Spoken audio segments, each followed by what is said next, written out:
Welcome to part 2 of Learn How to Podcast 101, the video tutorial series. In the first video, we gave you a very basic overview of podcasting and how it works. In this next portion of the recording, I am going to jump in immediately to what was recorded right after playing that overview.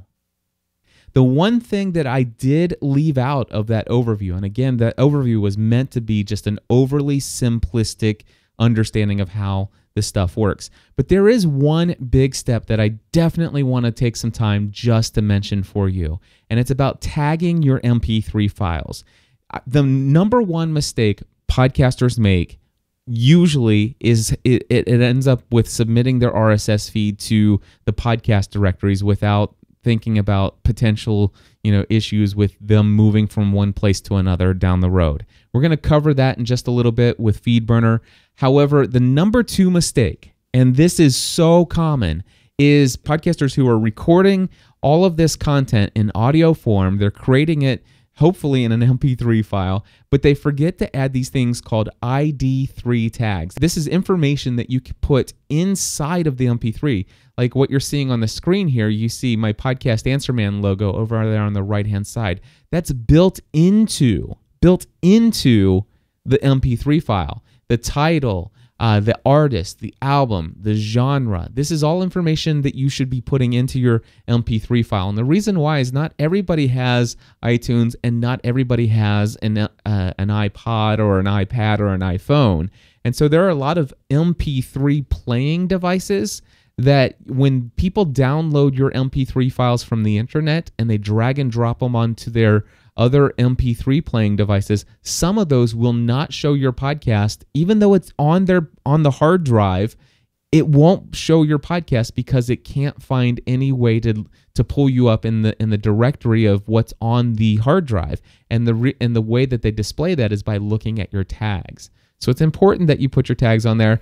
And of course, I do want to let you know that I happen to have another pre-recorded video that actually goes through how to tag your MP3 file step by step. I'm going to go ahead and play that for you now.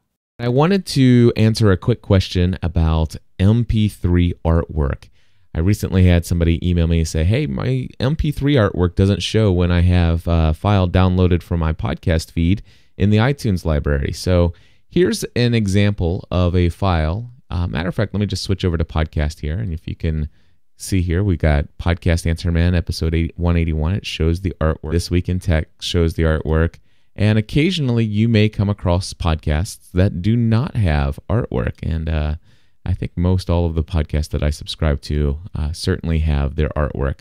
However, in the event that you download a podcast, and I'm just going to drag a file over here called testfile.mp3, you'll notice that there is no artwork, or if you put it onto your iPhone or iPod Touch, you'll notice there is no artwork. So the question is, how do you get that artwork on there? Some people assume that because you have it showing up in your RSS feed and it shows up in the iTunes directory, that the artwork should automatically show up on your MP3 files, and that is not the case. So basically what happens is, for the directories, you certainly have to tell your RSS feed where to get the artwork so that directories can show it, but that is not the same as tagging your MP3 file or ID3 tags.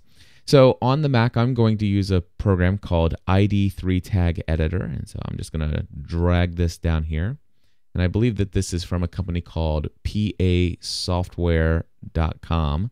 Again, that's PA-software.com. And basically all I did was I drug this file over the icon here on the Mac, and now I can tag this file. So I want to give it a title. Oh, actually, before I do that, let me just go ahead and pull this up here. Hi, this is a test MP3 file. All right, so there you go. You'll notice no artwork, no real information about the file at all right there. So that's what it looks like right now. So this is only a test is going to be the file. The name is going to be Cliff Ravenscraft, and we'll put down for the album podcastanswerman.com. And for genre, you'd probably want to go ahead and tag that with podcast. Now, we could get all crazy and talk about lyrics, and I'm just going to type in LLYRICS, and of course that puts a huge thing in there, lyrics there.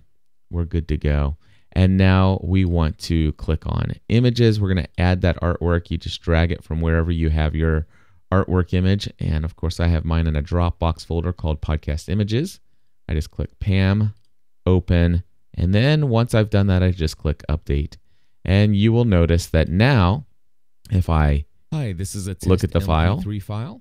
You'll notice that it's got my artwork, it shows the title, my name, my album, and it's good to go. And of course, now if you were to upload that to the web, put it into your RSS feed, when people download it into iTunes, you'll notice that when you click on it, it now has the artwork.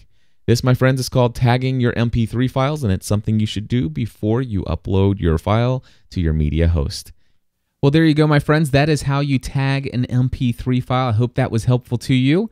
This, of course, is the end of part 2 of this Learn How to Podcast 101 video tutorial series.